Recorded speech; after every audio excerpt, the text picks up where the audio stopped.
why did Mahler, as a suppressed composer who was not especially, well, he was well known, but he was not absolutely top notch at the time of the Nazi suppression, why his music was revived and became very much part of the repertoire, whereas other fine composers who were just as known or more so, such as Franz Schreker or Erich Wolfgang Korngold, why their music remained more in the background. And I think it comes down to several things. First of all, Mahler was a symphonic composer,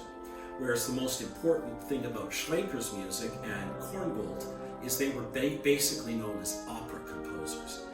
Korngold did have a reputation afterwards as a film composer, but that's a whole other story. But their operas, which are enormously expensive to produce and enormously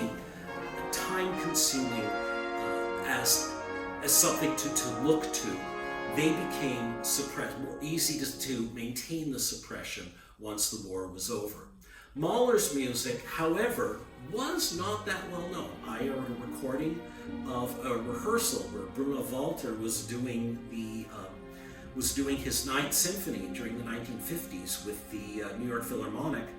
and it was very clear listening to that rehearsal that they had never played the music or even heard it before. Kind of remarkable for us today, but his music did take time.